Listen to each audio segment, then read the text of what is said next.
I can't explain it, but he's been here the whole time. No one believed me.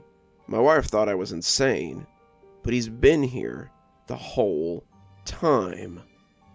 My son, Dale, was 5 when he went missing. We were at the park by our flat when it happened. Park may be too grand a word for it, but that's what Dale always called it. In reality, it was a big plastic play structure with a couple of slides, a climbing wall, and a sand pit. The whole thing is surrounded by a 15 by 15 fence with a couple of benches for parents to sit on inside. That's where I sat that day, scrolling through Reddit and finishing my cigarette. Dale was playing with a couple of neighborhood kids, their parents sitting on the other benches, so they didn't have to breathe in my smoke. I looked up in time to see him go beneath the play structure, into an area they call the cave. The cave is an enclosed area beneath the structure, with a roof that was comfortably close for a kid and downright claustrophobic for an adult. I heard my phone chirp and looked back down to see a text from my wife. She'd gotten home from work and wanted Dale and me to come help with the groceries. I pitched my cigarette over the fence and called for Dale. "Come on, Dale. Mom's waiting for us." No response. "Come on, Dale. If you can't listen, we won't be able to come back tomorrow." Usually this would have brought him running. Playing outside was his favorite pastime, but there was still no answer. Both of his playmates came out the other side, giggling and laughing as they acted out whatever game they were playing, and I asked if they'd seen Dale. Alicia, a dark-haired girl who was missing her front teeth, lisped, "He's still in the cave, Mr. Darwith." So, I hunkered my nearly 6-foot frame, looked into the dark underbelly of the play structure, and called for Dale to come out. "Come on, Dale, we really have to go. Mom's waiting on us." I still didn't think anything was amiss, other than Dale trying to squeeze in a few more minutes of playtime. I expected him to giggle and poke his head out, baiting me into chasing him or crawling into the cave. He knew that as big as I was, it would be funny to watch me try to get under the structure and run him out, a game we played often. Instead, there was only silence. So I sighed and hunkered down on the damp sand to crawl under to get him. I heard the other 2 parents chuckle as they watched me, my back scraping at the bottom of the structure as I crawled towards the entrance to the cave. I didn't mind playing with Dale, but this was a little much. I was tired from my night shift the day before, and my back was sore from lifting freight all night. I resigned myself to having a stern talking to with him on the way home about not listening and crawled into the dark opening of the cave. As I passed from the lighted world outside, the afternoon sun cut slants across my face through the boards of the structure as I entered the darkness of the cave. I felt a crawling sensation on my neck suddenly. I thought I might have picked up a spider, and I ran a hand over to knock him off. There was nothing there, but the feeling wouldn't abate. It felt like my hackles were up, that ancient feeling of predators nearby putting me on edge, and it took everything I had to keep dragging myself through the space. It was only about 5 feet of blackness, but the space was preternaturally dark. It was the weirdest I had felt in years. Was it always this dark in here? I'd crawled through here before, but I didn't remember it being this black. Worse still, I didn't feel like I was alone in here. Of course I'm not alone, I reminded myself. I came in here to get Dale. As I crawled through, I began to doubt that he was still in here, and the sense that something else lived here wouldn't so easily be put aside. I felt like something hateful lived here, something that was even now hungry and slobbering. My goal went from getting Dale to getting the hell out of the space, and I came out the other side, expecting to be dragged back and consumed any minute. I stood up, wiping the dirt off my knees, as the air puffed out of me loudly.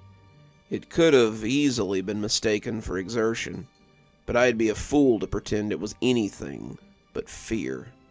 I expected my son to pop out and laugh at his silly old dad then, but he was still nowhere to be found. "Dale?"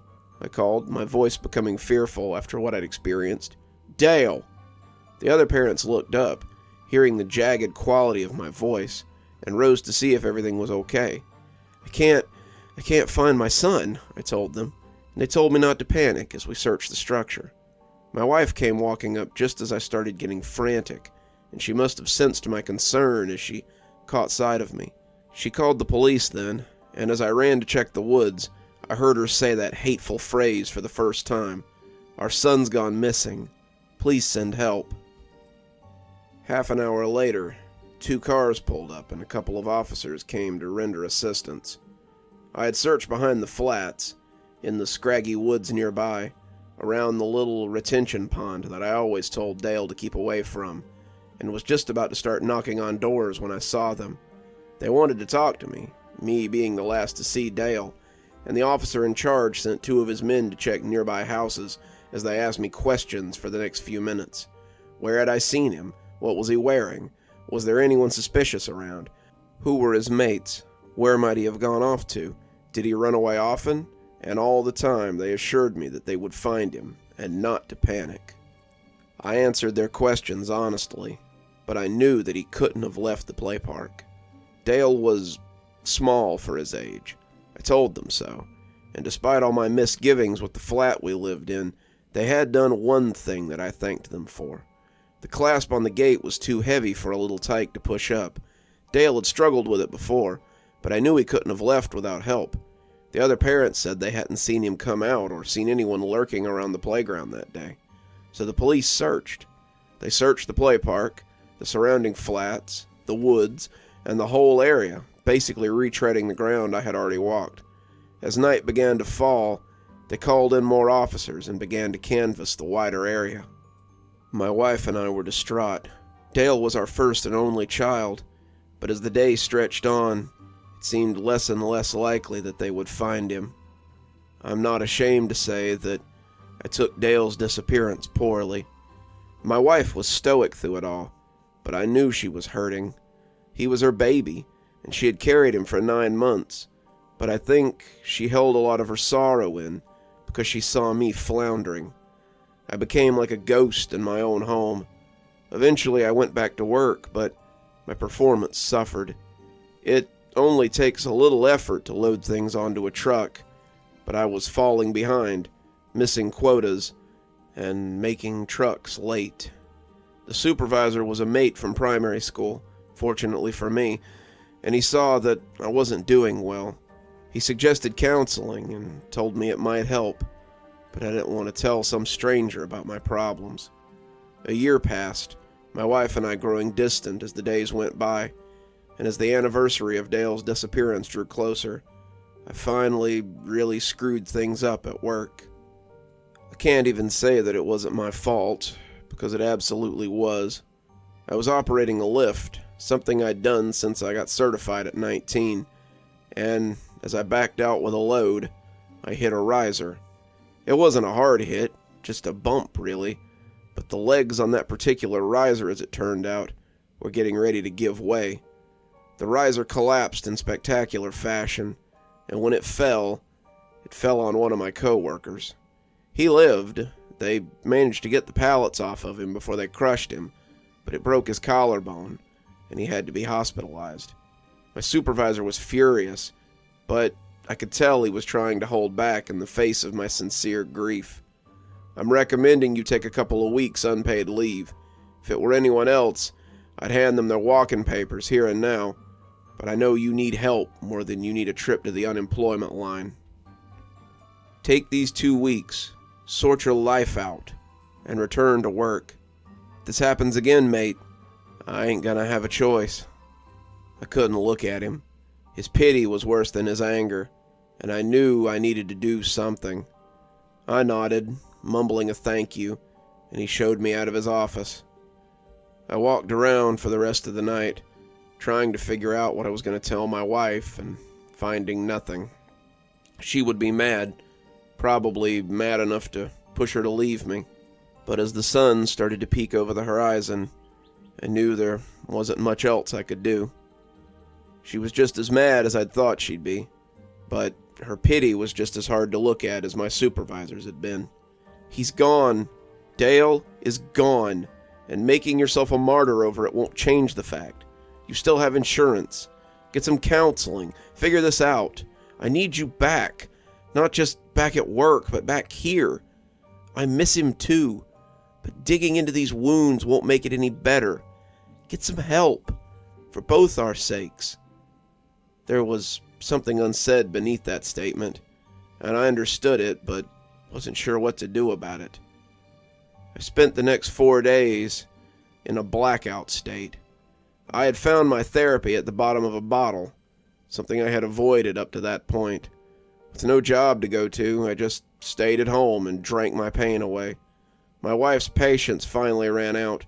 After 2 days of watching me hunker on the couch like a sot, she told me she was going to see her mother for a few days, and suggested I sort myself out while she was gone. "If I come home and you're still like this, I can't promise I'll be back for long." Once she was gone, I spent most of my day in a fermented haze. That's how, on the 5th day, I found myself buzzed and sitting on the same bench I had been on when I told Dale we needed to leave. It was early afternoon, and the play park was empty, thank God. It wasn't the first time I had just come to sit here, and the other parents often found excuses to leave with their kids when I came to wallow in my grief. I was the sad father who came back to the place he'd suffered most, and I really hoped the park had been empty when I got here. Even in my current state, I didn't want anyone to see me like this.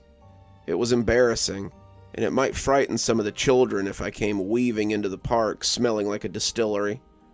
I was staring at the play structure, thinking to myself that it might be time to get some help after all. When I first saw it, it was just 8 words, but those 8 words sobered me up faster than any cold shower ever could. On the side of the slide, in rough marker, someone had written, "Where have you gone, Daddy? I miss you."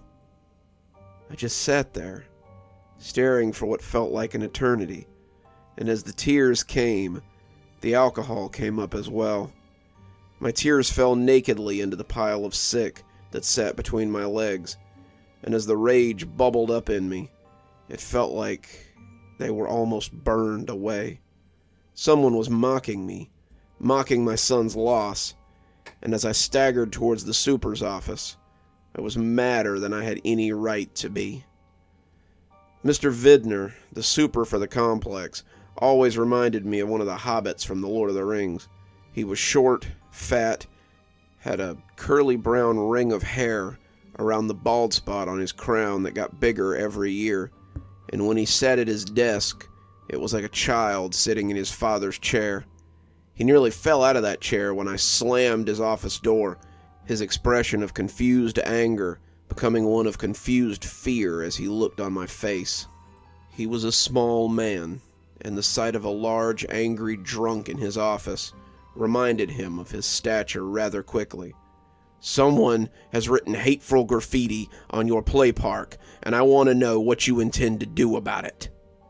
He took a minute or two to collect his thoughts before asking what the hell I was talking about. I took him out to have a look, leading him to the slide in question, and he looked taken aback as he read the words. "Who would do such a thing?" he asked, more to himself than anyone. The way he side-eyed me, I could tell he thought I might have done it myself, but one look at my face made him rethink it before he said it. "I'll take care of it immediately, Mr. Dawes. In the meantime, why don't you go get some rest? You look under the weather." He had the decency not to call me a drunk out in the open, and I conceded the matter as I went home to sober up a little. As night began to fall, some undetermined amount of time later, I sat up from the couch and listened to the 5 or 6 stout cans rattle angrily to the floor. By the headache and the mealy taste in my mouth, I had not gone home and sobered up.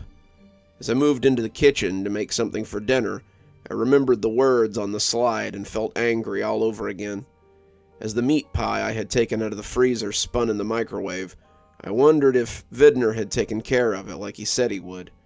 I wondered if he'd painted over it or washed it away or how he had done it. Were the words still sitting there on that slide? As the microwave dinged, I resolved to go find out, and took my pie and plastic fork on a little field trip. I watched the steam roll off the top as I walked down to the little park, the night air alive with crickets and nightbirds. It would have been pretty if I hadn't been in such despair. The trees were losing their autumn leaves, becoming bare and skeletal, and the air was crisp enough to make my undershirt unadvisable. My bare feet slapped at the concrete as I walked away from my flat, and the closer I got, the better the view of the offending slide. The words were gone, the pressure washer having left the slide a little lighter for its effort, but as I came through the gate, I saw that something else had been added to the side of the structure. It looked like the same marker strokes, the handwriting big and childish, and as I read it, I felt a growl rumble in my throat. I saw you today, Daddy. I saw you, but you didn't see me. I looked around as the wind rattled the nearby tree, expecting to see a group of snickering youths as they watched me. This had teenagers written all over it, and as the pie slipped out of my hand, I loosed my shout at the sky. Why? Why did they devil me like this? Was this a game to them? When I was a kid, we would never have done something like this to anyone, let alone a grieving father. The dark offered up no answers, but the side of the play park did when I turned back. Beneath the first message, another, smaller message was written in the same childish scrawl. The longer I looked at it, the more I recognized it. How many times had I watched my son scribble words in his reader just that way, filling in the workbook pages in big, looping script as he prepared to go to kindergarten. Daddy, I can see you, but you can't see me. Please help me. It's scary here. I hunkered on my knees in the sand, looking at the words as I ran my fingers over them. They looked just like his, and as I felt a splinter catch in the pad of my thumb, I pulled it back sharply. There was no way he could be here. There was no way that he could have been hiding here for a year. But as I watched the playset, I had no doubt that he had written those words. Dale, I said, my voice quavery as I glanced into the shadowy depths of the playground. Dale, I shouted a little louder, casting around as I tried to find him. I walked around to the other side, stumbling in the gritty sand as it sucked at my feet. My head was full of rails, and my words slurred even to my own ears. There were doubtlessly people looking down through their curtains at me as I capered like a sot drunk, but I didn't care. My boy was here. He was here somewhere, and I needed to find him. I tripped then, going face down in the sand, and when I came up, I saw a new message on the wet-looking plasterwood. It was hard to see in the shadows that I sat in, but as I got closer, I put my trembling fingers on it to make sure it was real. My fingers came away tacky, the tips black as if they had touched wet marker. I need you to come get me, Daddy. I'm stuck in the sad swamps, and I need help. Excuse me, sir. Everything all right here? As their flashlights hit me, I squinted, but the words were like a brand across my eyes. The sad swamps was what Dale called the swamps of sorrow from his favorite movie, The Never-Ending Story. We had watched it about 1,000 times, and when the VHS that I had owned as a kid finally broke in the VCR, we had searched for it on DVD until we found it at a local thrift store. He watched it every day before his afternoon nap, and I imagined that he could just about quote it word for word. Seeing the words sad swamps made me certain that it was Dale talking. But how? How could he be talking to me from... The light was right in my face now, and I pulled up a hand to block it. Some of your neighbors were worried. You were faring poorly, Mr. Dawes. They heard you shouting and wanted us to come check on you. They were being kind. It seemed that everyone was being kind these days to poor old drunk Mr. Dawes. But I didn't have time for them. I'd seen something under the edge of the play park, half a word that was buried in the shadows. It was his latest message, and as I staggered towards it a little, I hoped it would tell me how to get to him. What happened? One of them asked in his jovial tone as he leaned down, Why flock you out after you came home snookered? Well, we can get you a place to sleep it off, sir. Never. He had put a hand on my shoulder, but I pulled away from him as I tried to see the words that were written beneath the structure. It was just 6 words, but I couldn't see the last one, and the last one seemed very important. The police grabbed a hold of me, but I fought to get away as I tried to see that last word. I got as close as I could, both catching me under an arm as they pulled me away from the structure, and finally I saw it. I repeated it again and again as they put me in the back of the car, all the fight out of me now, wanting to commit it to memory before my drink-addled brain made a muck of it. We'll phone the missus and let her know that she can pick you up in the tank, Mr. Dawes. If she don't wanna, then I guess you're sobering up on a bench for the night, so long as you don't try any more of that. I ignored them as we left the parking lot, my flat disappearing behind us as I repeated those 6 words like a mantra. Look for me inside the cave. The police hadn't been wrong. My wife was livid. She came down to the station, her clothes clearly thrown on hastily, and glowered at me through the bars of the holding cell. It was just me in there with a few old gaffers, and they were snoring in a corner as I slouched on the bench. I was still imprinting those words on my brain, mumbling them like a magic spell, when I heard her voice and looked up into her scowling face. I can't believe you've done this. It isn't enough that you get sent home from work, that you do nothing but blunder around like an old tramp, and that you won't get any help for yourself. But now you go and get yourself tossed in the drunk tank. I'm done, Malcolm. Do you understand me? This is the last straw. I won't stay here and watch you destroy yourself. He's alive, I rasped out, and when she looked back at me, I saw all the anger leak out of her, only to be replaced with pity. I miss him too, just as much as you do, but you have to let him go. It's been a year, Malcolm. He's not coming home. It wasn't your fault what happened to him. You have to stop blaming yourself for this. He's been leaving me messages at the play park, Stephanie. I can prove it. Come with me and I'll show you. We can find him. We can be a family again. We can... But she cut me off with the first sob I'd heard from her in months. I'm leaving, Malcolm. When they release you in the morning, don't call me. Go back to the flat. Go to your mother's house. Go to hell for all I care. I can't watch you do this anymore. She left me there with the other drunks, but I'd already decided what I had to do. They turned me loose in the morning, and after a brisk walk home, I got the things I'd need. I brought a torch, some string, and a big hunting knife I'd had since I was a teenager, and set off for the play park. It was early morning, and I had the place to myself, save for the pigeons still gobbling at my spilled pie remains. I didn't see any new graffiti, but I didn't need any. I knew where Dale was, and as I got on my hands and knees, I crawled around the playground and into the cave. Even in my assuredness, I felt foolish as I moved into the cave. It was dark, but I could still see the light streaming in from the other side. I didn't feel that same sense of foreboding like I had before. No sense of monsters coming to gobble me up, and I turned on the torch as I checked out the corners. The cave was a box of 4 walls with a roof of thick plastic overhead, and I should have been able to see all 4 walls.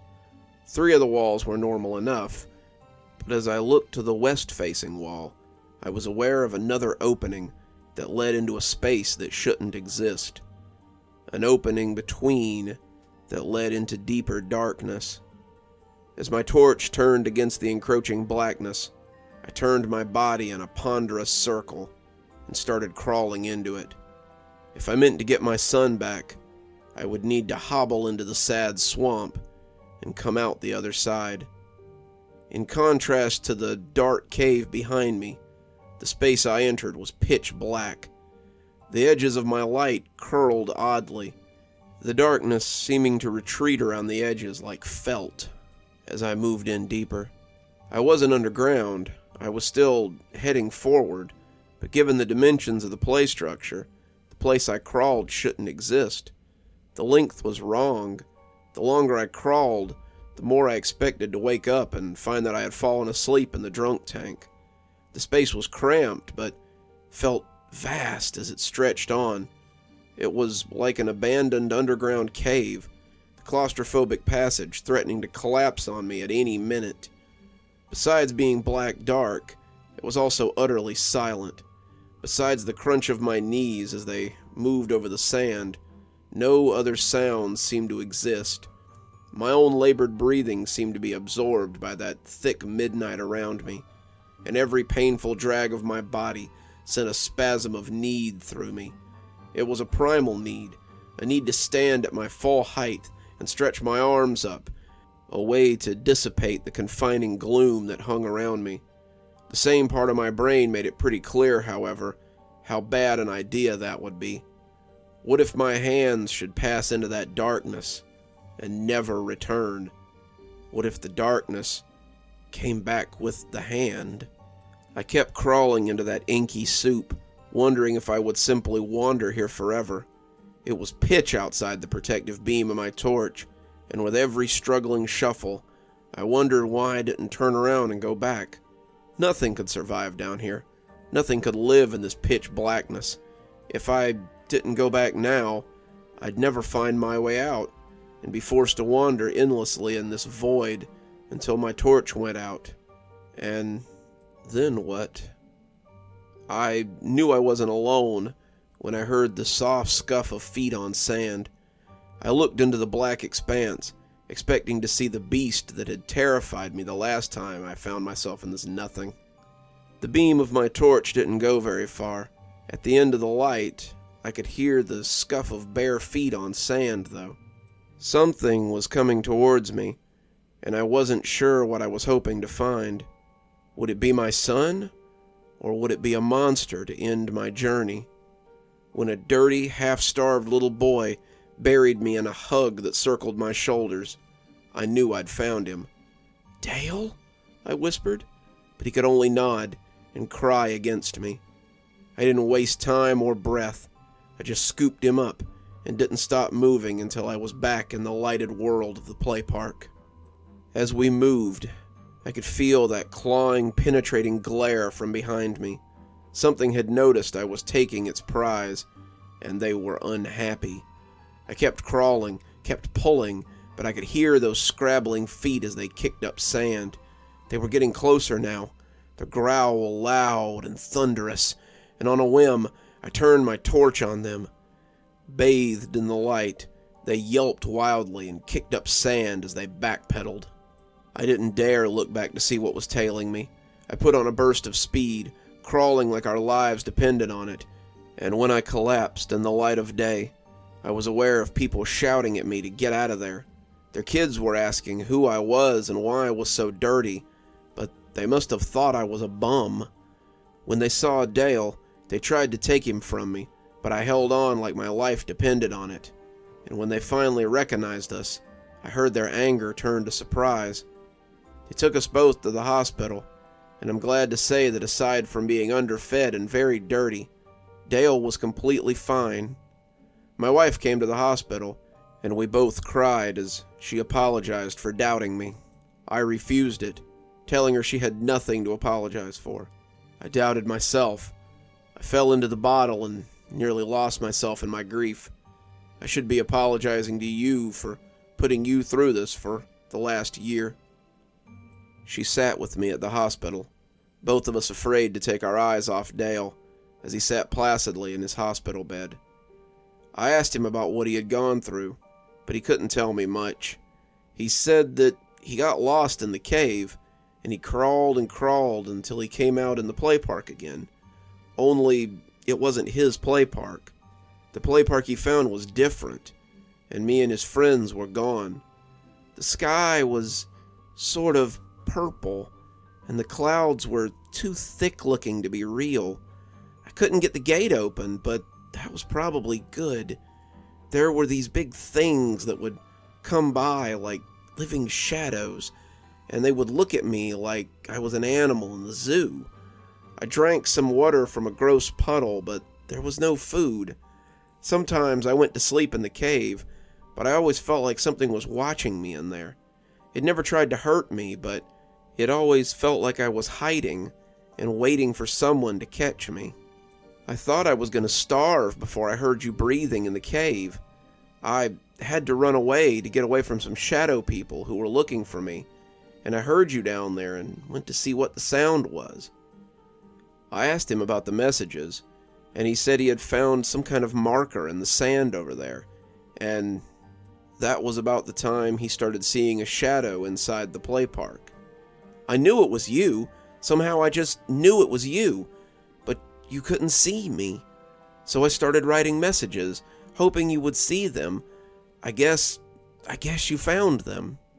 The strangest part is that Dale swears he was only there for a week. He says he kept going back into the cave, but he only slept a few times while he was away. What's more, the doctors say he doesn't appear to have grown in the time he was gone. His dental records and growth structure are the same as when he had a checkup about a month before he disappeared. I'm glad to have Dale back, but I don't let him play in the cave anymore.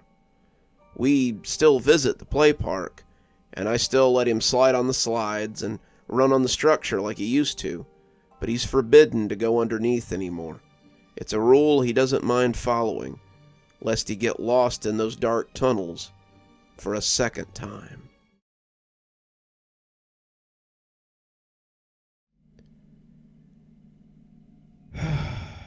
You'll have to bear with me while I tell you my story. So much of it is written from the hazy recollections of someone who was in captivity. Don't misunderstand. I wasn't abused in the traditional sense. I was well kept, I was well fed, and I really wanted for nothing, except my freedom. It all started one day when I visited a new therapist. Dr. McAllister had been recommended by a friend of mine. He said he was very good, and he'd helped him get through a lot of issues that he had with his mother and discover some things about his sexuality. He put you under and put you in touch with your real self, and that was how he overcame a lot of your issues. It all sounded great to me. I'd been having trouble sleeping and was looking for some way to get the sleep I needed to function. My insomnia would sometimes last for days, and it was starting to affect my life. So, I made an appointment, and 2 weeks later I was lying on his couch, listening to Dr. McAllister count down from 10 as he put me in a suggestive trance. It was very sudden, like blinking, but everything changed after that trance. When I came out just as suddenly, Dr. McAllister looked strange, and I asked if something had happened. Strange may not be descriptive enough. He looked somehow enraptured, enlightened, utterly worshipful. You spoke to me about things you couldn't possibly have known. You talked to me about my childhood. You helped me get over the death of my mother. You helped me more in this hour-long session than I've ever helped anyone. I wasn't sure what he was talking about, but when he gripped my hand, his eyes shone like the lights of a zealot. I need more. Please let me put you back under, so I can discover more. I pulled away from him and took a huge step back. What the hell was he talking about? I had come here for help, but suddenly he wanted me to help him. I had to get out of here. I had to leave now. McAllister tried to stop me, but I was out the door before he could say much more than stop. I didn't sleep well that night either. It was becoming a real problem. Sometimes I would lay in bed and swear I heard whispers, but I put it off as auditory hallucinations. I hadn't slept well in the past 3 weeks, and I knew it was something that would catch up to me eventually. When I would force myself out of the house for work or to run errands, I could swear I felt someone watching me. What's more, I could swear I'd catch glimpses of someone from the corner of my eye, but they would always be gone when I turned to look at them. It never happened in my house, always when I was out and about, and the paranoia on top of the sleep deprivation was slowly eroding my sanity. So, when I heard someone open a window in my living room one night. I rolled over and just thought it was me having paranoid hallucinations. Turned out, it hadn't been a hallucination. When I heard someone open my bedroom door, I rolled over and found Dr. McAllister standing there watching me. He looked like he hadn't been sleeping well either, and his eyes looked crazed as we stood staring at each other. I wasn't sure if he was real or not, but when he lunged at me, I curled into a ball and cried out for him to stop. He didn't attack me, though. He didn't hurt me at all. Though now, I wish he'd killed me right there. Instead, he just slipped a needle into my arm, and I watched his thumb push down the plunger as I felt a wave of warm and inviting sleep roll through me. I woke up in a finished basement, the lights turned down low, strapped to a chair as Dr. McAllister made sure my bindings were comfortable. I struggled, my limbs heavy and uncoordinated, but he held up a fresh needle and told me if I didn't calm down, he was going to put me out again. I made myself as still as I could, not sure what to expect here. This didn't seem to be a sexual thing. I was fully dressed, and the way he was tending to me almost felt worshipful. I didn't want it to come to this, but I can't live without the knowledge you possess. I know you don't believe what I'm saying, but while you were unconscious, you told me about things that may very well change my life. You spoke to me of things that opened my eyes, ideas I had never even conceived of, and the longer I went without hearing your voice again, the more I felt my newfound security crumbling. I'm sorry, I'm not usually like this, but I had to possess you, to have your knowledge, to understand your words. I can promise you that while you remain with me, you'll want for nothing. You are to me as a captured god that I wish to understand. We talked a lot that night, though I mostly yelled at him to let me go. In the end, though, he just injected me with something to knock me out, and I drifted off into a peaceful unconsciousness. And that was how I became Dr. McAllister's captive god. I will say that while I was with him, I never wanted for restful sleep. This was due in part to the fact that I spent most of my time in a near catatonic state. Dr. McAllister kept me restrained in a large underground area that I always thought of as the basement. I was seated in a large, comfortable chair, my hands secured to the arms with soft straps. There was a remote at hand, and I was allowed to watch anything I wanted on television, as long as the doctor was away.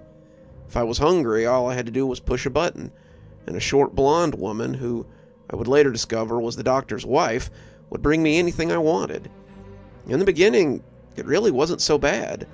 I was kept in a sluggish state from the drugs he used on me to induce the state that he wanted, but it wasn't bad. I watched TV, I ate, I existed.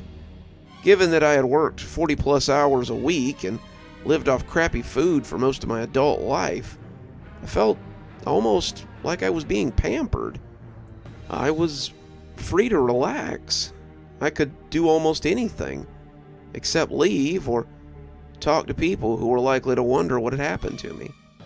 My mom, my dad, my friends.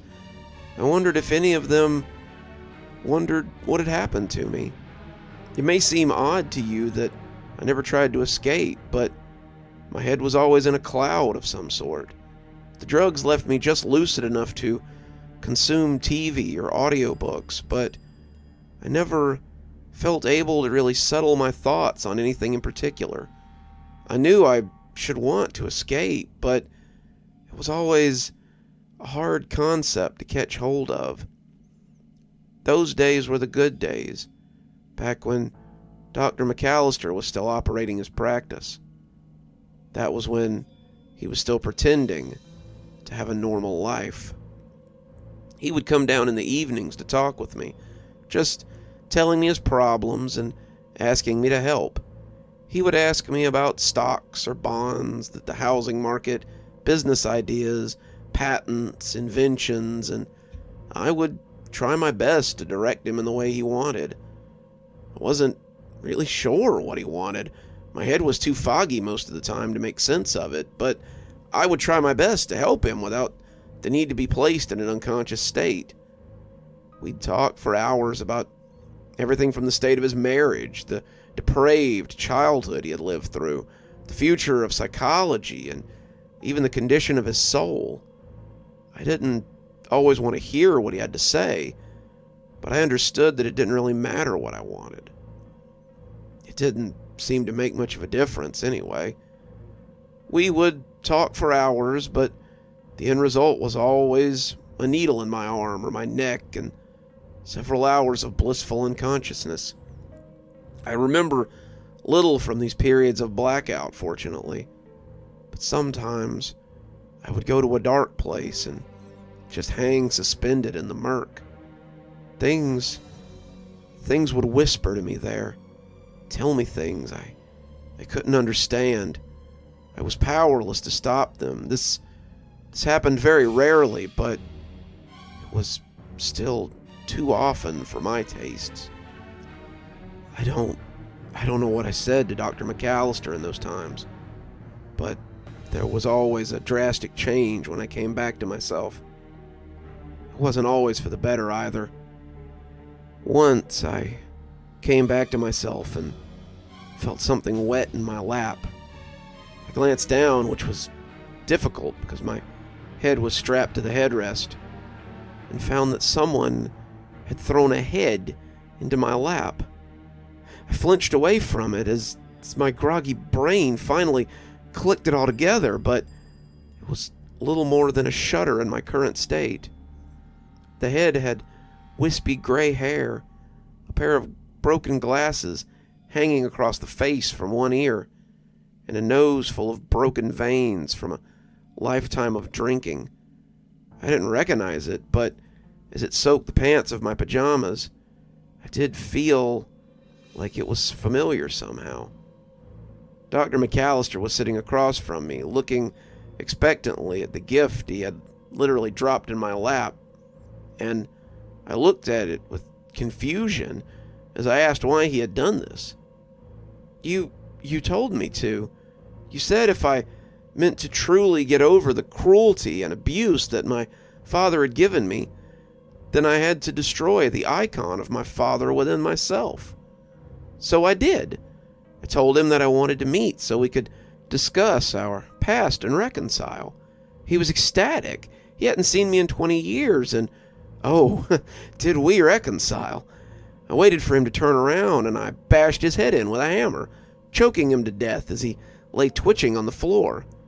Then I took the body and disposed of it, cutting the head off so I could show you that I'd followed your instructions. You're so wise, so correct. I am your loyal disciple, always. I started screaming, mindless, gibbering noise, but he just bowed to me, and when the head hit the ground next to him, he didn't even flinch. That was my first inclination that the things I was saying in my sleep might be used in this way, in ways that I had never considered. After that, he started bringing people down to see me. At first, it was his wife, the blonde woman who'd been feeding me. She looked skeptical as she approached, content to keep her husband's secrets, but unsure of joining him in this new experiment. I knew from our talks that he was afraid she would leave him, but enjoyed the financial stability of their marriage. He stuck me with the needle as she sat a few feet away, and when I came to, she was bowing and crying and thanking me for helping her see the truth. My husband was right. You are truly a god. I was wrong to ever doubt you or him. After that, it was friends and colleagues. They all seemed confused when he introduced them to me, calling me his god of knowledge, and some of them laughed, thinking it was a joke. They would sit and talk to me, listening to my answers and looking at McAllister as if to ask if this were an elaborate prank. In the end, though, when I came back from the little nap he would subject me to, it was always the same. Their smirks of disbelief or scowls of confusion were replaced with rapturous awe, and they would pledge their undying fealty to me. No matter how many of them I begged to release me, the outcome was always the same. A religion of sorts began to form. Over time, McAllister drew in his cult. It was only a few at first, 5, 10, but it quickly grew into a sizable little flock. The followers began to take care of me, washing and feeding and seeing to my every whim, except the most important. I would ask them to release me, beg them to let me go, but it was always interpreted as a test of some sort. Their God was testing them to see if they were loyal to the here or to the hereafter, and they would thank me for helping them fortify their belief in me as they slid my hands back into the restraints or pushed my head back into the buckles. I yelled at them. I called them idiots. I tried to push them, but the constant use of sedatives and the lack of any regular exercise had made me weak.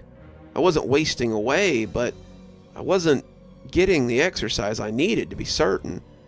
I could do little to free myself. My bonds always replaced, and after a while I just gave in. The funny thing was that whatever I was telling them while I was under was working.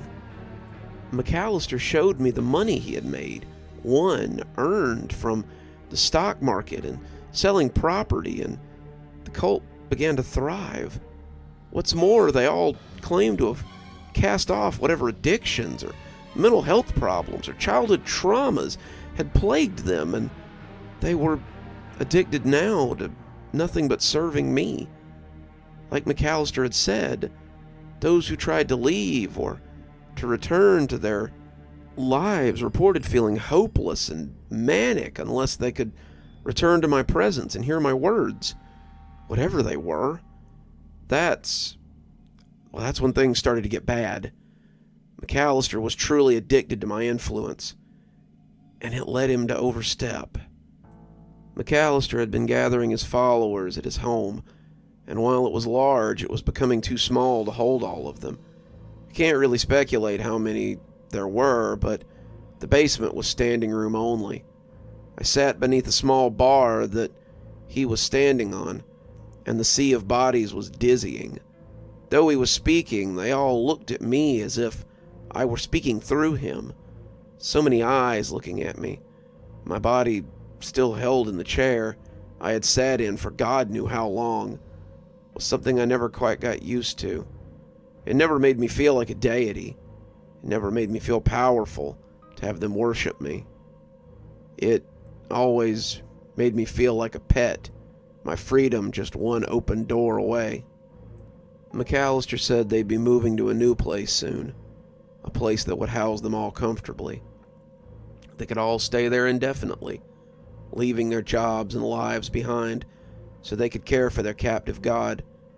He didn't say where it was, but he said they would all go this afternoon and prepare for a long journey. They were all so happy, their faces enraptured as he told them about their new home. But I began to feel that this would never end.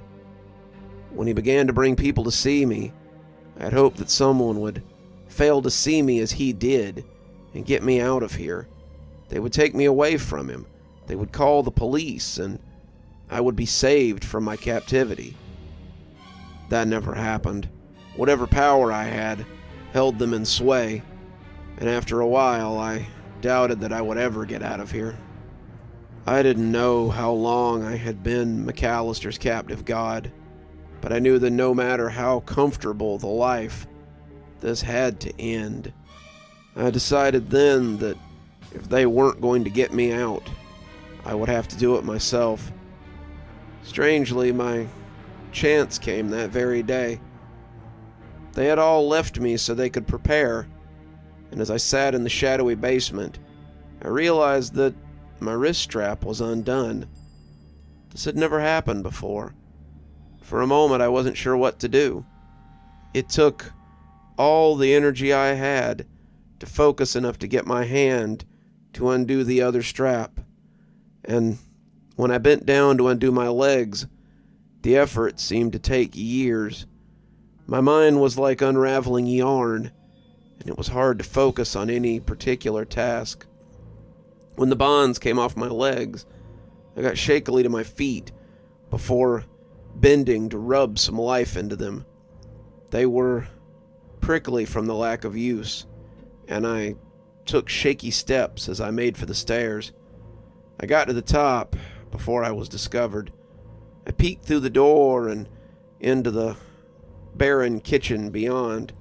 The cupboards were empty, the countertops clean, and I could tell that this room had already been cleaned out for the move. I had just decided to take a step out and make for the back door when someone walked into the kitchen and saw me.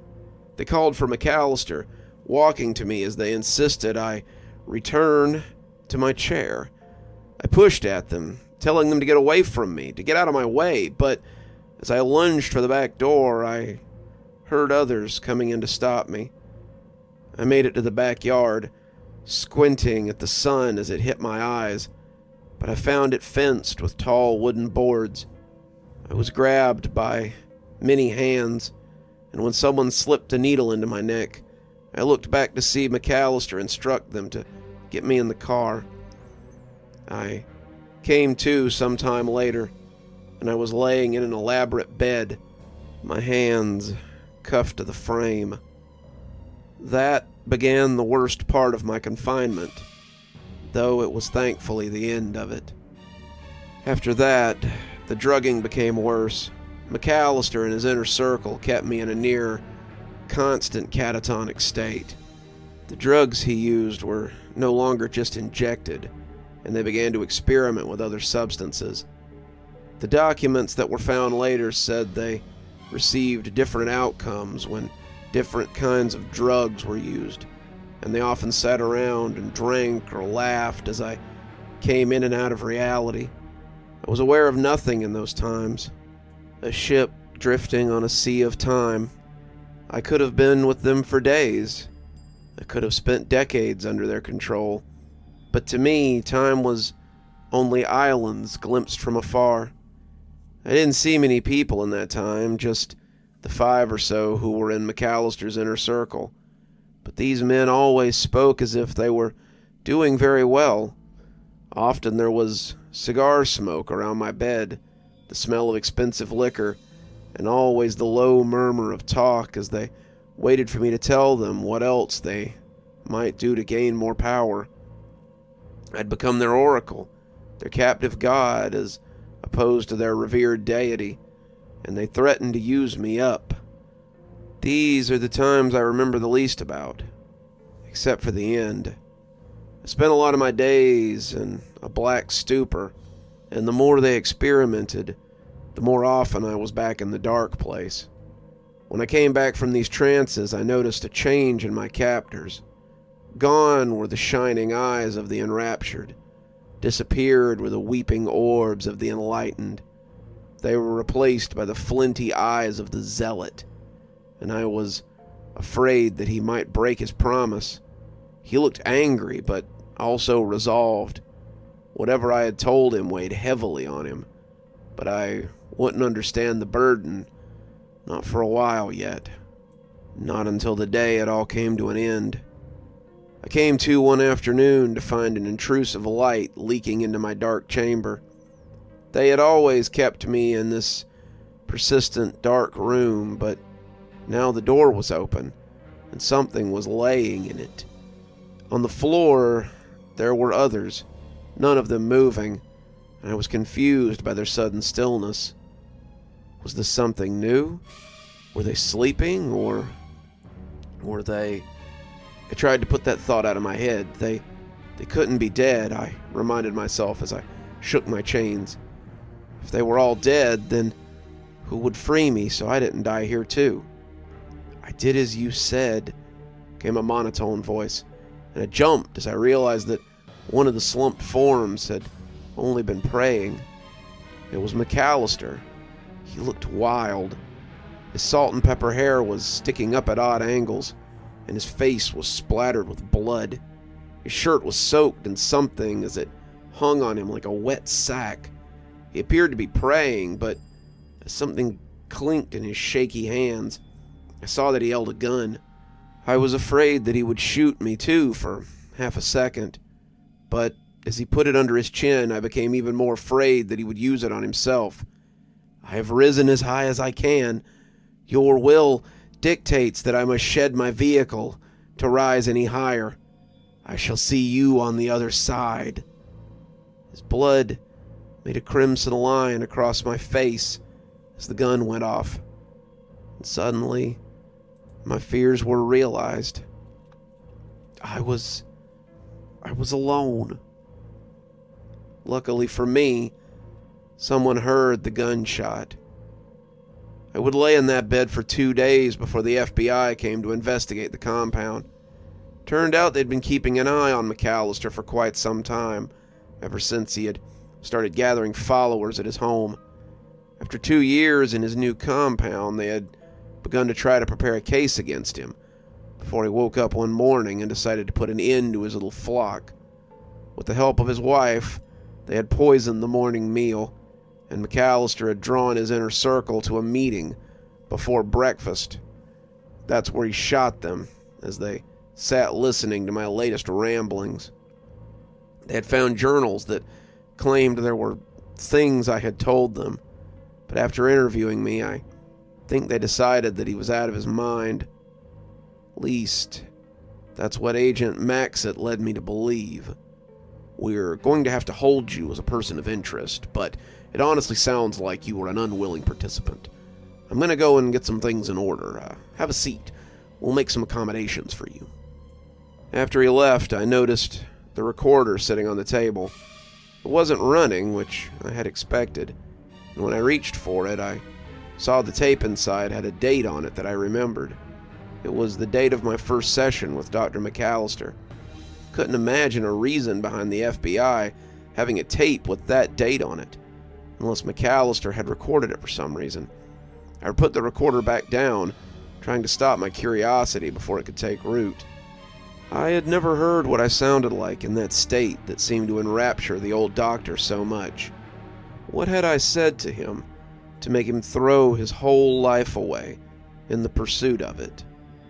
I couldn't help myself. I hit play on the recorder and listened as McAllister told me to be calm and began to count down from 10. It wasn't the jagged, often flighty voice I remembered from any time after his session. This was McAllister at his most sane, and as he came to 1, I heard him gasp and ask what I was doing. From the recording, I heard a slightly deeper version of my own voice, and it filled me with dread. Agent Maxit has been listening to the tapes. He's becoming as unstable as the good doctor. If you don't escape now, I fear that he'll have you just like McAllister did. You'll have to be quick, and you'll have to be smart. But if you mean to be free, you need to find a way out of here. Good luck.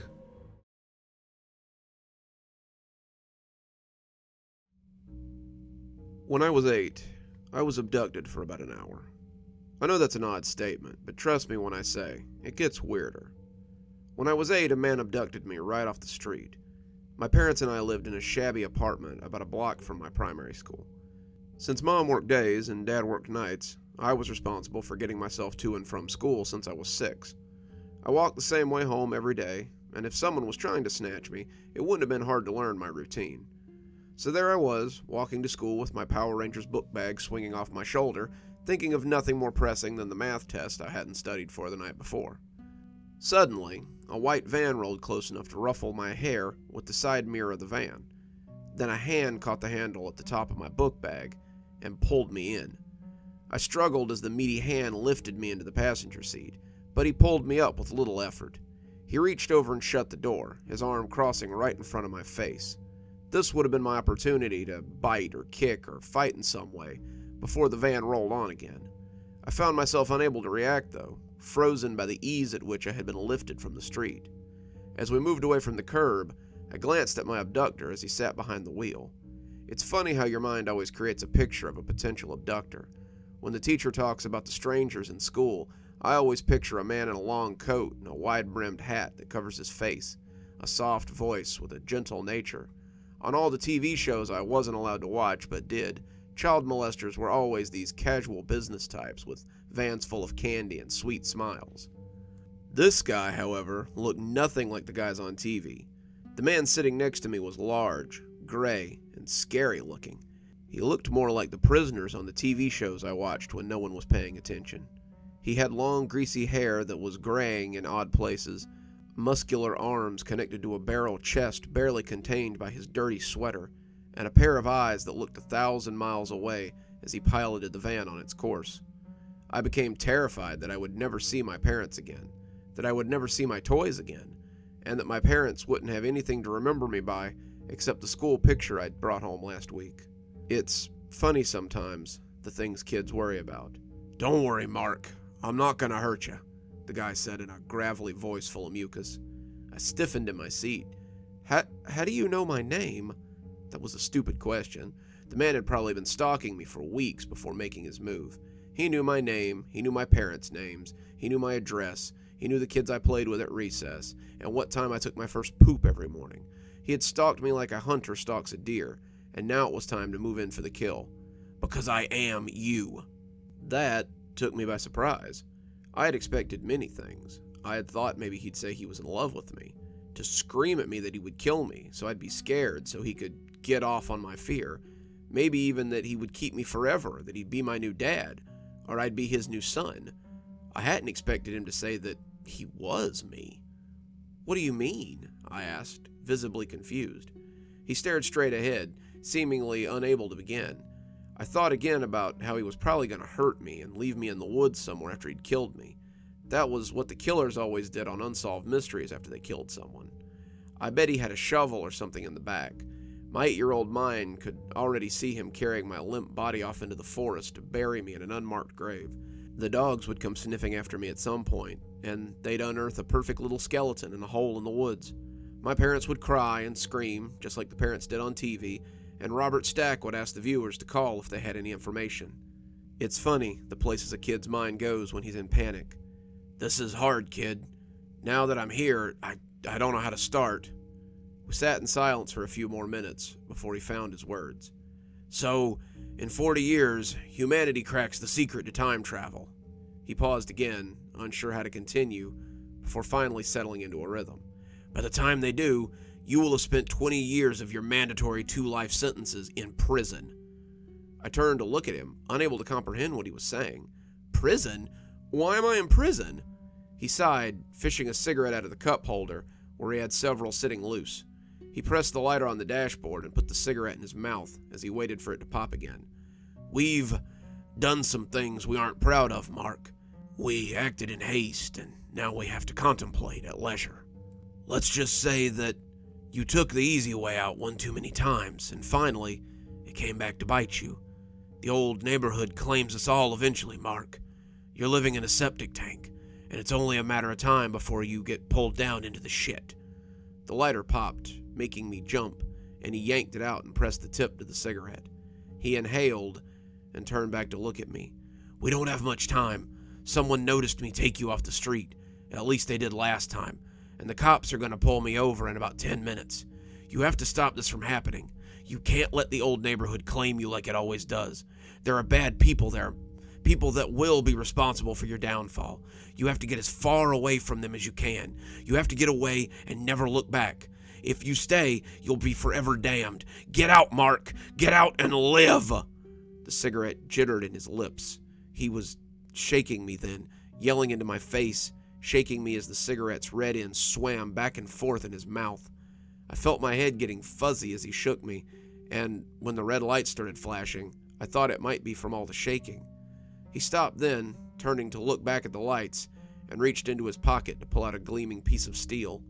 It was a gun, a big gun, and when he stepped out of the car and leveled it at the policemen, they seemed afraid. They weren't afraid when they shot him, though. They yelled at me when I climbed out of the driver's door, but I didn't care. I held his hand as he lay dying, his face turning to look at me. I could see that half his cheek was missing. His sweater was turning the color of autumn leaves, and when he spoke, it was gurgly and wet.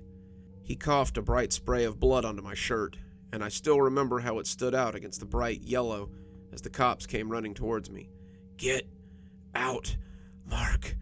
Get out before it's too..." By the time they got there, he was dead. My parents arrived shortly after I got to the police station.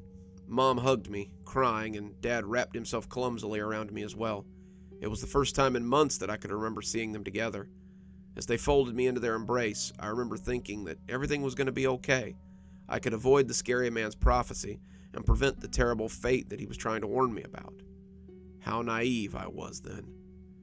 That night, Mom and Dad had a terrible fight. Mom wanted to leave the neighborhood. She wanted us to stay with Grandma and Grandpa for a while, until we could find a different place. She didn't feel safe here, not in a place where people just got picked up off the street and nearly kidnapped in broad daylight. Dad wouldn't hear of it. He had lived here his whole life. This was where his work was. She was crazy. Maybe she could just get another job somewhere, but he wasn't about to throw away 10 years on the job because she was scared. As I lay in bed, I realized that everything wasn't just going to be okay. I clutched my stuffed Ninja Turtle tightly as they continued to rage at each other in the living room. The next day, Mom came to talk to me. It was decided that Mom and I would stay with my grandparents for a while. It was also decided that Dad would stay at the apartment. A little while turned into the next 10 years of my life. My parents got divorced a year after we went to stay with Grandma and Grandpa. I went to see him a few times, but Mom usually insisted that he come to us. When I did go to see him, she came with me. She still didn't trust the old neighborhood, and the few times I went back, I saw that it had gotten worse. Gangs and drugs had taken over, and Dad had become a stranger to me. When the construction company he had been with for so long closed down, he joined the element around him. Mom wouldn't tell me what he was doing, but I'm sure he was making drugs. The next time I saw him, he looked like a zombie from a horror movie. His hair was thinning, his face was gaunt, and he smelled like a truck stop toilet. He told me to stay in school and make something of myself. He told me not to end up like him, not to let people I thought were my friends drag me down into something I couldn't get back out of. Whether he knew it or not, he spoke the words that the strange man had said to me when he told me to never come back to our old neighborhood. "It's a trap, son. The only thing it can do is ruin you." When his apartment burned down a few months later, Mom didn't even take me to his funeral. I was 15 by then, just starting high school, and ready for the rest of my life. My grandparents had money, the kind of money that I now understand my mom wanted. They gave both of us the best life they could. With my grandfather's influence, I got into private school after private school. My mother made it very clear that I wasn't to squander the gifts I'd been given, and I took her at her word. By the time I was 18, I was at the top of my class and ready to enter almost any college I wanted. College was where I met Tabitha, though. Tabitha was where everything changed. I enrolled in a prestigious college, but I won't sully their reputation by naming them here. They were proud to name me amongst their alumni when I first stepped into their halls of learning. I took to my classes much the way I had taken to high school classes. I excelled, was noticed, and was praised for my hard work. I made the dean's list and was invited to join the kinds of academic circles that would ensure I had my own level of influence when the time came for my children to attend school. I was as far from that sidewalk in my old neighborhood as I had ever been. Little did I know, I was much closer than I thought. Tabitha was a year above me. She was a film major I'd met through a friend, and I knew I wanted her from the first time I saw her. My friend Jace was not what you would call centered on his studies. Jace had been accepted on a sports scholarship, and I had accepted that he was a burnout who was here to party and meet girls. Jace thought it was the height of hilarity to get me to skip out on my studies and hang out with him and his other friends, and Tabitha was one such friend. It was she who brought me about to the return of my old life. It all started because Jace was in my room, calling the person he bought drugs from. "Damn it!" he yelled, slamming the phone down and startling me from my work. "He won't sell me anymore," he sulked, drawing his feet to his chest as he sat on my bed. Says my friends keep calling and coming by, and he thinks we're bringing heat around. Where am I supposed to get my Aether now? Aether was a drug that was trendy on campus at the time. I knew it was amphetamine-based, but other than that, I had little knowledge of it. I didn't take drugs. I wanted to stay sharp, and other than the knowledge I gained from Chase and his friends, I was pretty ignorant of the whole culture. I was supposed to get some for the party tonight. Now I gotta show up empty-handed. A party, I thought. Maybe Tabitha would be there. I wanted to see her again, but if Jace wasn't invited to any more parties, neither would I. I thought fast and realized that I might not be as ignorant about the culture as I thought. Maybe I did know someone. I know a place you could get some drugs, I said, almost shyly. An hour later, we pulled up in front of my Uncle Randy's house. Uncle Randy was what I had always called Dad's friend Randall for most of my life. He and Dad had been childhood friends. Uncle Randy had been the best man at my parents' wedding, and I kept in touch with him a little after Dad died. His house had once been pretty, too pretty for a bachelor, Mom would often say, but now it looked run down and kind of creepy when we pulled up. Jace looked at me as if to say this was not how he was used to buying drugs, but I climbed out and told him to follow me. Randy was on the front porch, and he looked rough. He had clearly been cooking for quite some time. Burn scars and adult acne spotted his face. His receding hairline had been scooped back until the shiny pate drew attention to the greasy ponytail that hung limply off the back of his head. He looked like every internet troll you'd ever seen memed, but his Weasley eyes were full of dull hate and a bright hunger for whatever he could get from others. He greeted me warmly, but his eyes never smiled. We bought Aether from him, and were gone without much catching up or small talk. Apparently Uncle Randy did not have time for small talk anymore. The party was a huge success. Tabitha was there, and after Jace told them all how I had saved the party, she warmed up to me considerably. I didn't need the Aether that she puffed into my mouth with every passionate kiss. I was high enough off just being that close to her. She spent most of the party with her hand wrapped around mine, her body pressed against me. We were dating after that. I wouldn't use Aether. Just getting a contact high when we kissed was enough for me. She called it Aether hopping, and delighted in pushing the potent smoke into my mouth with every kiss. We started becoming very close. As we spent more and more time together, I tried to juggle my studies with the rush of my new girlfriend. I had always been too consumed by my term papers, or the collegiate essay, to have much time for a companion. With Tabitha, though, I felt happy in her distraction and full of her presence. Eventually, we graduated from college and moved into our own apartment. She got work as a columnist for a magazine, and I started work as an architect for a firm in the city. The money was good, we were both making enough to do the things we loved, and we found ample time to spend with each other. Tabitha kept her drug use under control, and I had broken myself of what little habit I had. Tabitha was enough for me, and I hoped I was enough for her. I was so naive. We'd been together about a year when she started spiraling. She said that she wrote better when she was on Aether. She certainly wrote more, but probably not better. The magazine she wrote for began to kick the articles back, not pleased with her work. This made her more self-conscious and made her use more. As the money stopped coming in, she still seemed to find ways to get Aether. She never asked me for money, and I could always tell when she was just going day to day, trying to find her fix. In hindsight, I should have realized what was going on. She began to be gone for long periods of time, always coming home tired and irritable. She was aloof and confrontational.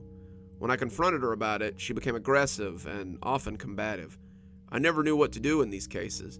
She was so removed from the Tabitha I had fallen in love with, and I didn't know what to do with her when she became this venom-spitting demon. Afterwards, we always made up. She said how sorry she was, and promised she'd never do it again. Then we repeated the experience a few weeks later.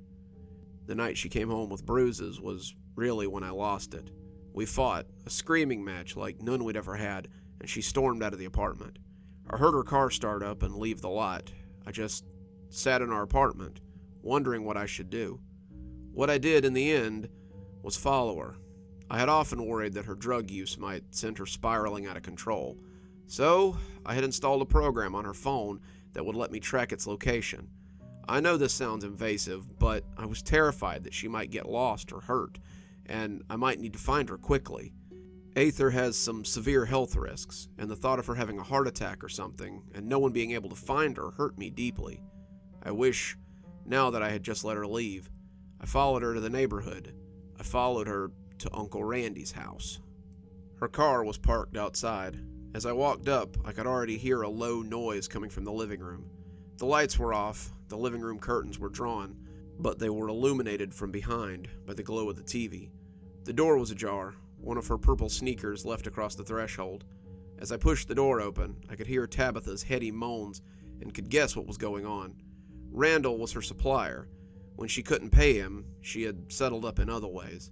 Now she was in his living room, paying with the only currency she had left. I'd like to say that I flew into a rage, but I didn't. I'd like to say that I blacked out, but I didn't. I remember everything with crystal clarity. I opened the coat closet and took out the shotgun I knew that he had there from childhood.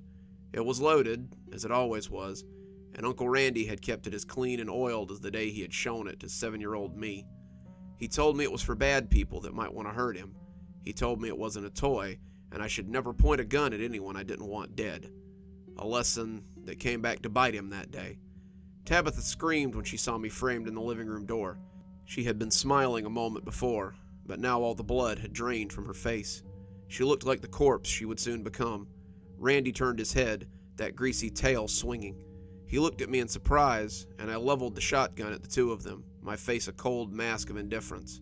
Tabitha said my name, mouthed it before her perfect chest was a spray of blood, and the buckshot turned it into a pitted landscape of gore and viscera. Randy said nothing. The first shot had opened up the top of his skull, and he died instantly. She lay atop him, tears welling in her eyes as she fought for breath. She fixed me with those eyes as if to say, well, what else was I supposed to do? I didn't have an answer for her. I just dropped the gun on the worn rug and walked out onto the front porch to wait for the cops. I wasn't there when she died. I didn't hold her in my arms and tell her how sorry I was. I just sat on the porch and listened to her gasp out her breaths until they were muffled by the sound of approaching police sirens. I was convicted of a double homicide at the age of 22. I was given 2 life sentences, and I will never see the outside world again. Except, I guess I will. I don't know how old I'll be when the program makes me an offer. The self I met was old, but everyone over 20 is old to an 8-year-old. If I had to guess, I would say he was somewhere in his 40s, but that's just a guess. He told me I would be in prison for 20 years. I guess this is a fact that's set in stone. As I sit in my cell and think about my future, I often think about what he said. Someone saw me take you off the street. At least they did last time. That leads me to believe that he experienced this when he was a child. Maybe I always go back and try to warn myself, and perhaps I always fail. What if my life is nothing but a loop of trying and dying to keep myself from coming to Randy's living room and ruining my life? How long has this loop been going on? What would happen if I closed it? Would I simply cease to exist? I lay on my single bed some nights, staring at the roaches crawling across the ceiling, and think about the people who have brought me to this point. My mother, my father, my grandparents, Jace, Tabitha, Uncle Randy, and I somehow know what must be done as they all swim by. When it's my turn to step into the past, I don't think I'll explain anything. I might just take the gun out of my pocket and shoot myself as I sit rooted in the passenger seat and see what happens next. I've got 20 years to think about it, I guess.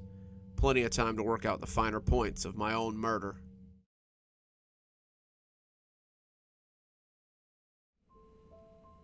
It's something I'd heard my whole life, though it's never been this clear. If I make this shot, the world lives. As a kid, it would wrestle across my brain like a flock of birds. Sometimes if I was thinking hard about something, and sometimes when I was just being quiet and trying to focus. It was never distracting, never something that tore me away from my day-to-day life, and in fact, it made me feel safe. It wasn't even in my voice, not any voice I was familiar with. They say that when you talk to yourself, and your internal voice talks back to you, it's still your voice. This voice wasn't like anything I'd ever heard. My whole life, it sounded like the same childish trill. As I got older and started going to church, I started to think it might be something different. I noticed that the voice always came before something good, giving me the confidence to try things I wouldn't normally do. I'd hear the voice just before a test, or right before I stepped up to bat, and I'd know that everything was about to turn out great. The more it happened, the more I became convinced that I was special. The longer it went on, the more I thought I was hearing the voice of God. I told my priest about it, my family being very Catholic, and he said it sounded like I had a close relationship with God. Even at 8 years old, I could tell that he didn't believe me, but I didn't care. I knew what I was hearing, and I knew it was important. The more it pushed me towards success, the more I started saying it to myself like a mantra. I'd say, if I make this shot, the world will live, just before I went on stage for a debate. I'd say, if I make this shot, the world will live, just before I took a test. I'd say, if I make this shot, the world will live, just before I hit a ball, or threw a basketball, or did anything I wanted to succeed at. And if I heard the voice say it back, then I'd know that I was about to do great things. It's what pushed me into the priesthood, and pushed me to my ultimate act of blasphemy. That's not the right word, but it's the best I can think of. It had been 30 years since I'd first heard that voice, and I was now a young priest with a church of my own. I had built a reputation with the other priests for writing sermons that kept parishioners in their seats, and having a lot of luck regarding matters with the diocese. I'd gotten through the ranks faster than most, doing very well on my tests of catechism and church doctrine. At this rate, I was on my way to becoming one of the youngest bishops in my area. I had never told any of them about the voices, thinking it was similar to the way people in the Bible had heard the voice of God once upon a time. I knew it wasn't okay for me to think of myself as a prophet, but whatever the reason, I was still certain that it was the voice of God. I should have been pleased, but I found myself thinking more and more about the nature of the phrase. I'd hear it before sermons sometimes, and know that today's reflection on the Lord's words would be particularly captivating. I still said it to myself before doing anything, and I realized that it'd become kind of a lucky charm to me. Things would go well, and I would attribute it to the mantra. But why did I make this leap? Because it had always been? I needed to be sure. So I started doing research. Luckily, or unluckily, the Catholic Church has a lot of resources for those looking to research the nature of religion. There was a lot of information on prophets, others who had communicated with God and his messengers, but my own situation was unique. I heard the same phrase again and again, and if it was the voice of God, then it was the first for such repetition. God told his prophets and chosen mouthpieces what he wanted them to do. Go to Nineveh, free the Hebrews, sacrifice your son. Whatever he was asking people to do, he was always very specific. If I make this shot, the world will live was not particularly specific, though. I don't want any of you reading this to think that I went in only from a position of faith. I started by having a checkup with Dr. Redman, my family physician. He ran a series of tests to determine if I had any underlying conditions, perhaps a tumor or some undiagnosed schizophrenia. It would have been easier if it was just something I could chalk up to external stimuli, but Dr. Redman told me I was healthy as a horse when the results came back. EKG, EEG, X-ray, physical, CT scan, heck, you even passed the cardiac battery with flying colors. I hope the Vatican has deep pockets, because I'd imagine you just broke your healthcare budget for the year. I thanked him, figuring the church could foot the bill for my upcoming research. With the tests showing that I was in the right state of mind with a sound body, I started studying ways to instigate a more receptive state. There were several accounts of priests fasting and praying so they could speak with God, and while the idea of starving myself didn't appeal to me, it seemed to be the best way to find out more about the voice. It had never changed through the years, still sounding youngish with the first rumblings of depth, and I wanted to know if the phrase had some deeper meaning. The Lord works in mysterious ways, but if he had some job for me, I needed to disseminate what it was. I I told my aides what I meant to do, giving them special instructions not to bother me, but to check on me periodically. If they found me passed out or unconscious, they had specific instructions to offer aid. If I was hurting myself, worse than depriving myself of sleep and food I meant, they were to call the hospital and have me admitted. As long as I was still praying or meditating or not doing myself any harm, they would leave me to it. I planned to conduct my little experiment from Sunday night to Saturday night of the following week, and on the following Sunday, I would come to Mass with something to talk about for my weekly sermon. I had no idea how prophetic that statement would be. So, after Mass on Sunday night, I locked myself in my study, ate my last meal for the week, and began to read. I started at the beginning, reading of creation and of the garden, and as the hours stretched on, I began to read aloud to keep myself awake. The first night was easily the hardest. My body cried out for sleep as my stomach grumbled for lack of food. By the time Brother Joseph had come to check on me the next morning, I was past the worst of it and still reciting the book of Numbers. He left me water, asking me how I felt before leaving me to it. This was the height of my excitement for the project. I'd only been awake for about a day, and my zeal was still running high. I had heard the words 3 or 4 times throughout the night, and they had been clearer than they had ever been before. Sometimes the words were muffled, sounding like a kid's tin can phone, but that night the words were crisp and clear. I read for the rest of the day, hearing them 2 more times, and as night settled in, I felt tired, but still with hope and God's love. By day 3, some of my enthusiasm was starting to slip. I'd heard the words a few more times, twice perhaps, but I was starting to feel the effects of sleep deprivation.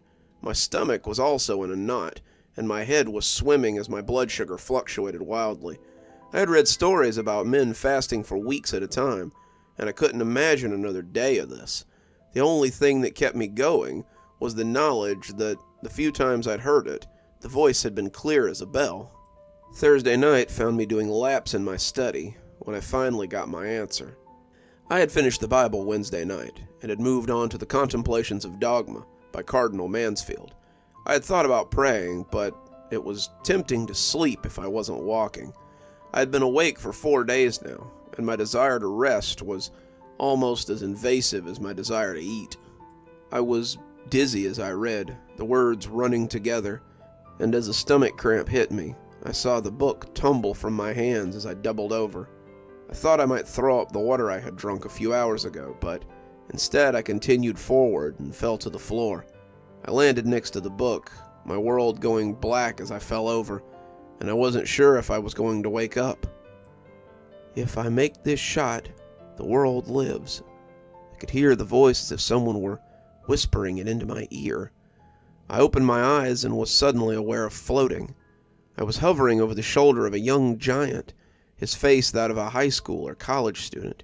He was writing an essay, his pencil scratching on the page as he toiled away at his work. He would stop and erase something before starting again, and as I moved closer, I could see that he had a small stack of finished papers beside him on the desk. How long he'd been writing on this essay was anyone's guess, but with an angry growl, I watched him crumble up the page before turning in his chair to face me. If I make this shot, the world lives. With a smooth and practiced arc, I watched him toss the paper into a nearby garbage pail before returning to his work, his pencil scratching away as he wrote. I was speechless. What was I seeing here? Was this God? It couldn't be. Could it? As he furrowed his brow, I saw that this essay wasn't the only thing on his desk. There was a manuscript, too, the title page proclaiming it to be Golden Fields. I began to understand why I had heard him say the mantra so many times. I assumed it was part of his process, and the throwing away of ideas was as much a part of it as writing itself. If I were to read that manuscript, I wondered, would I find a priest in it? Perhaps one who hears voices? Was this man my creator? My God? The architect of everything that I knew and loved? I came to in the emergency room, Brother Marcus having found me seizing on the floor and called an ambulance. Now I lie here, contemplating what I saw. Was it real? Did I actually see these things? Did I actually see this being, or was it something my mind created? As I sit here, I can still hear the words from time to time, but I don't say them anymore. The church has given me a short leave of absence, but I don't know if I can ever go back to my old life. How can I preach of God and glory while I know in my heart that we exist because of a single being and his ability to throw a paper ball into a hoop? It makes me realize how insubstantial we are, how little we matter. But that's not the worst thing that has occurred to me while I lay here. As I sit and listen to the listless beeps of the machine, I find my mind circling back to the same question again and again. If he should miss his next shot, what would happen? Would we ever know?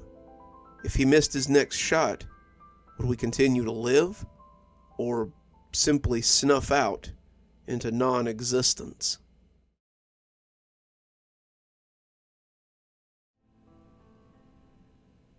If walls could talk, Joshua mumbled under his breath as he walked through the ancient old arches of the hotel. Approaching the wide check-in desk was like stepping back in time, but the image was ruined by the girl with her phone out and her AirPods stuffed in her ears. She was smacking her gum and perusing Face Space or Tic Tacs or whatever people her age did. Joshua hadn't really had time for any of that in a while. He hadn't seemed to have much time for anything these days. The girl at the desk looked young enough to be his daughter, and her smile was that perfect mix of customer service charm and barely masked indifference. "Good afternoon, sir. How can I help you?" Joshua looked up at her, and she must have seen something that spooked her in his hollow eyes, because he saw some of that indifference slip into something resembling concern. Not concern for him. That would have been a little too genuine an emotion to show a stranger. She was concerned that he might be a weirdo.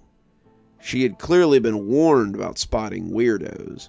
The hotel likely got its share of rent and ditchers, or guys who wound up naked in the hot tub at 3 a.m., and she was on the lookout for trouble before it reared its head. The hotel manager likely had them keeping an eye out for these sort of weirdos who wanted to become permanent residents. If she saw that on his face, he knew he'd be screwed. Joshua tried to fix his face, but it was a struggle. "Checking in," he said, handing her his credit card and reservation paperwork. She looked at the paperwork as if the concept were foreign to her, before turning to the computer and clicking away at the register. He figured it was likely something that she didn't deal with regularly. The Leaser Moor was not some posh establishment, not some trendy spot that housed celebrities or jet-setters. It was an old hotel that attracted tourists and people who liked to bask in historic places. That's why Susan had come here, after all.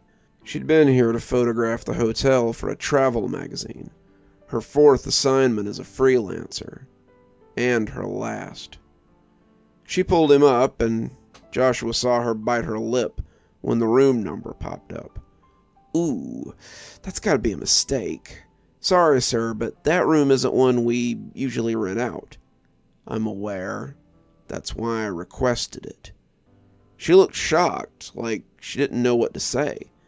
"I hate to tell you this, but someone went missing in there pretty recently." She had pitched her voice low like it was a rat problem, or some mold that could have been steam cleaned out. Joshua wanted to be angry. He wanted to tell her that he knew someone had gone missing in there, and that 6 months and 5 days wasn't recent to him. 6 months and 5 days was when his world had crumbled, and it was a day he would never forget. He wanted to tell her that his wife had not been some rat infestation or a mold colony that could be cleaned, poisoned, or time erased. He wanted to tell her all these things in a flurry of anger and hatred, but he knew She wouldn't understand. I've been informed. I like to stay in rooms like that and try to gauge paranormal happenings. It's a hobby of mine. Since I was in the city anyway, I figured I would take that room. The young woman sighed as she finished checking him in. That's good. She just thought he was a weirdo. Weirdo was fine. A weirdo might set up some cameras, pull out a ghost box or an Ouija board, light some candles, and pretend to be a ghostbuster or a medium for a few days before leaving. One look at the suitcase probably told her that he had brought all his toys with him so he could play pretend, but she had no idea what games he intended to play. There was only one tool in that bag, and it wasn't for playing. And you're all set, she said, handing him his key card. Please enjoy your stay at the Leaser Moor. Her smile was back, that fabricated grin that hid her disinterest. She just wanted him to leave so she could get back to Snapchatting or Twittering or whatever she was doing. She'd have something to tell her friends about tomorrow when she came in for her morning shift and heard about the mess he'd left in his room. Joshua pushed the button for the elevator and rode it up to the 7th floor.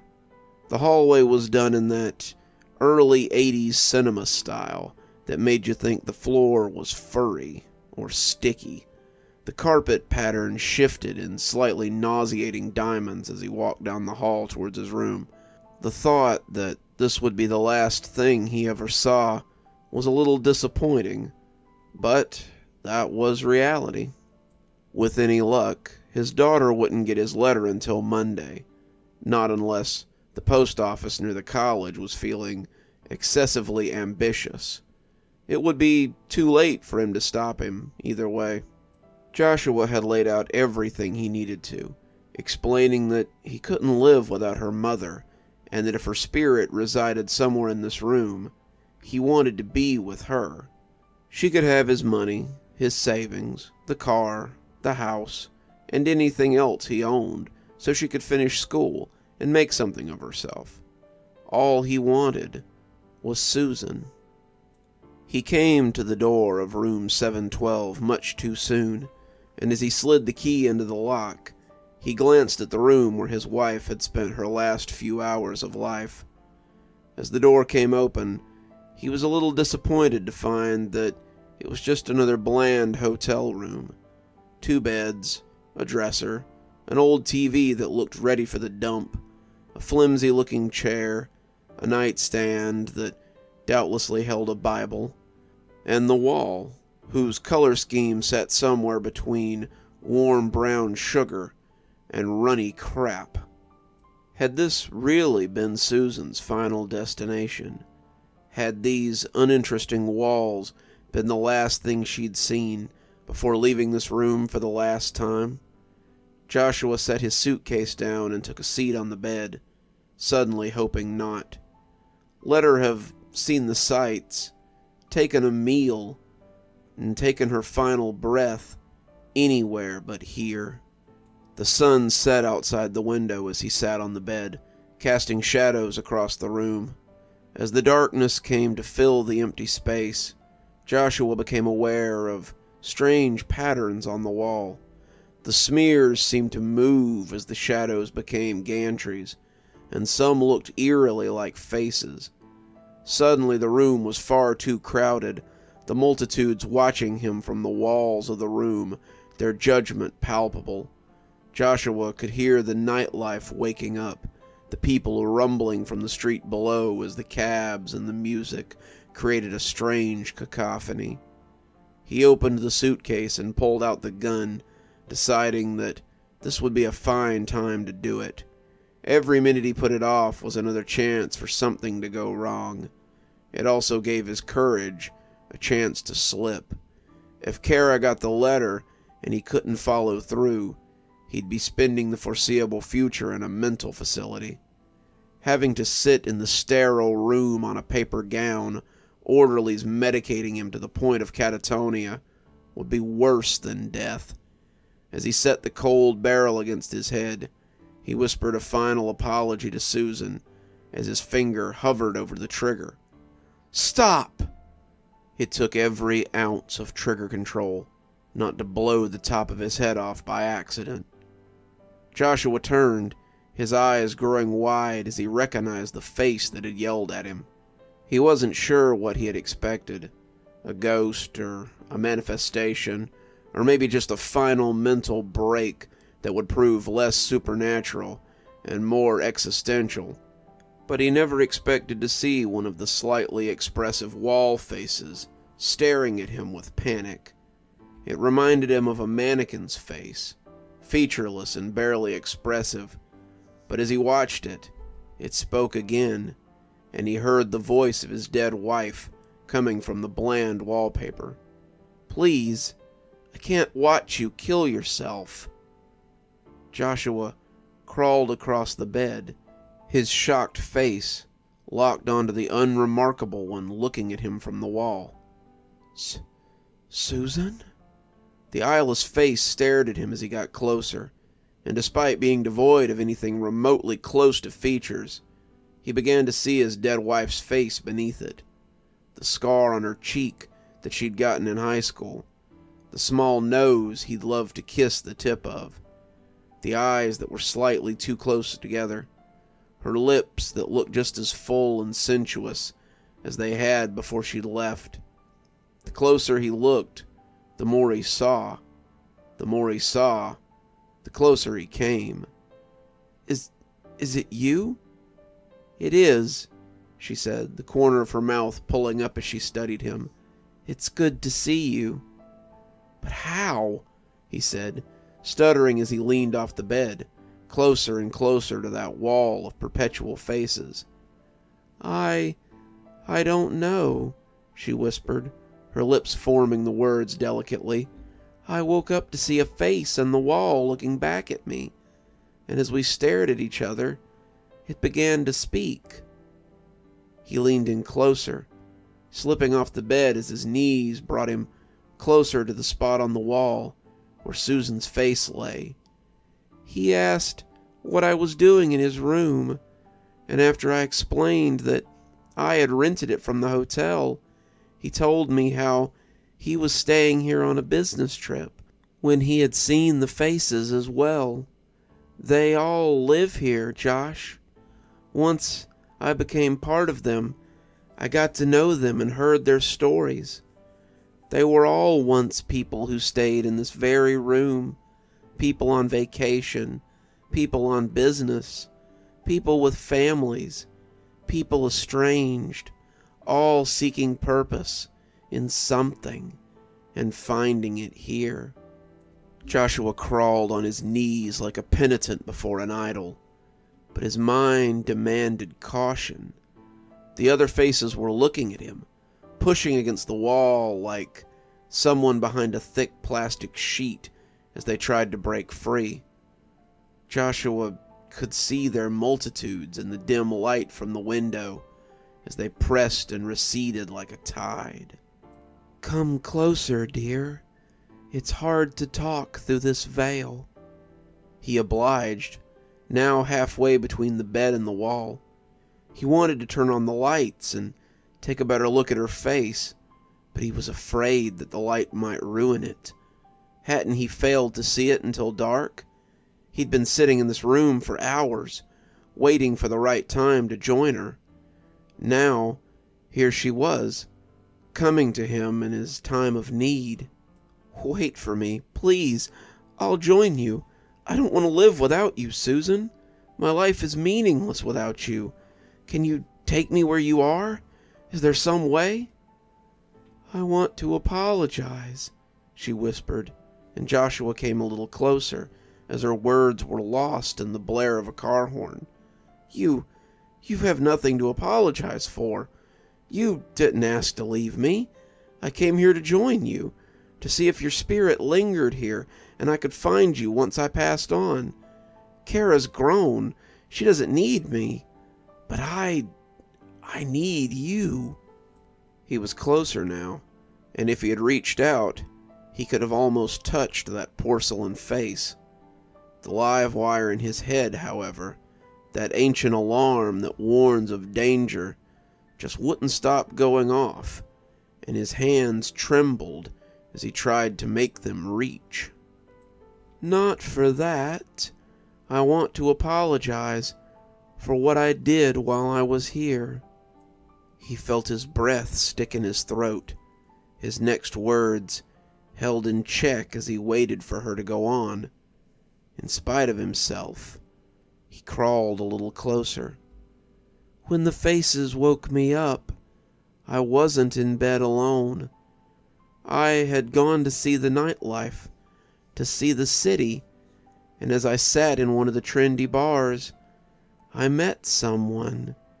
He was charming, a real ladies' man, and one thing led to another, and I let him convince me to take him back to my hotel room.